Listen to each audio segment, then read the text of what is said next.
Modi, member of Outreach Club, Film and Media Council, IIT BHU. It's my privilege to introduce you guys to our guest, Priyanka Deo Jain. Hello, namaste.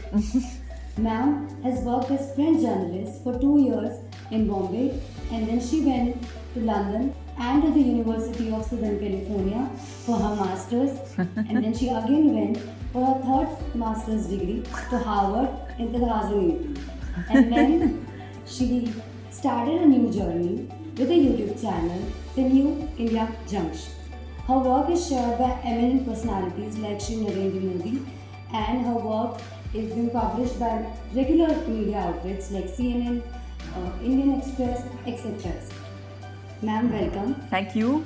Thank you. And so we should begin with the questions. Yeah, sure. Yeah. Shoot.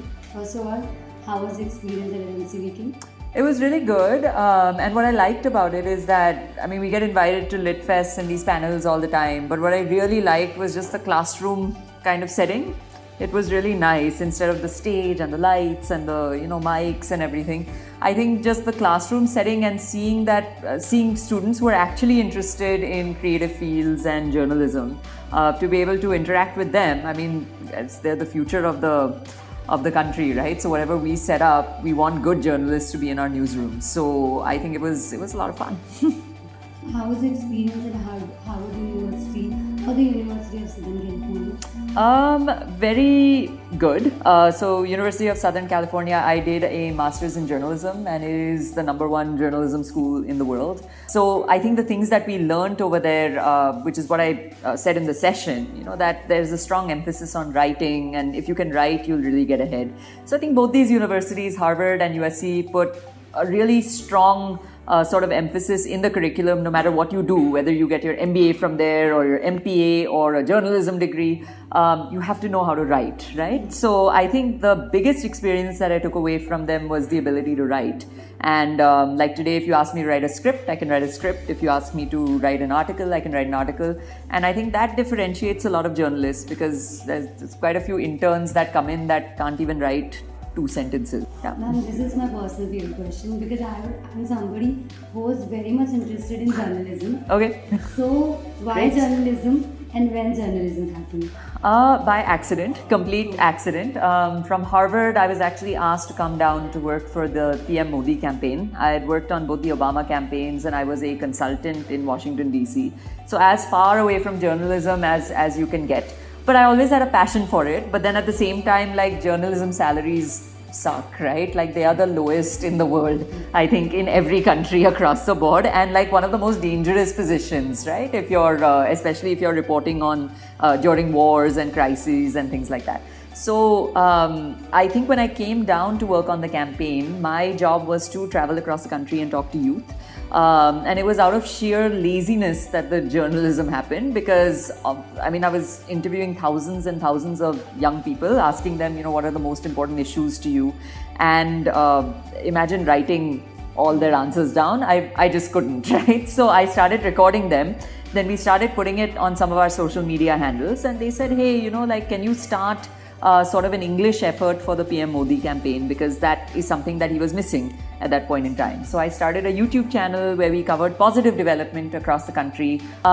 So that's how journalism kind of fell into place. After the campaign, I did the YouTube channel for 1 more year. PM Modi shared my work. A lot of personalities started following me. And then I got into mainstream media after that. And what has been the most dangerous or most exciting story you have covered and you felt like, oh, I have done something? It was actually PM Modi filing his nomination right here in Varanasi. So I was actually hanging from a roof. The camera guy was holding. I don't recommend this to anyone. Please don't do this. But I was with my camera, hanging off of a rooftop, trying to film him. And, it was very exciting. We really saw the spirit of Varanasi that day. And then, of course, the PM came, and you remember those videos, right? It was like almost like a sea of people behind him and in front of him. So it was incredible to actually, it was a blessing in disguise that we didn't get that access, because from the PM's truck, I don't think you could see anything but the PM, right? And look down and see all the people. But from a rooftop, when you saw the line of people and just the amount of support and spirit that he kind of carried for the country, that was one of my all-time favorite moments. Yeah. Rihanna would like to ask any advice for us? Don't stress, and one thing I'd like to say, we were just talking about it on a little bit of a serious note, is there was just a former dance instructor of mine, actually. She is doing her PhD, and she was telling me about a suicide case that just happened, right? So these things happen. The main difference I find between American schools and Indian schools, because I'm using those two countries because I've studied in these two countries and worked here, is that the stigma around mental health is still very unhealthy. So if you need help, not just in mental health but in any part of your academic journey, don't be afraid to ask, and be happy and eat well, because you will lose the weight later. So don't worry. So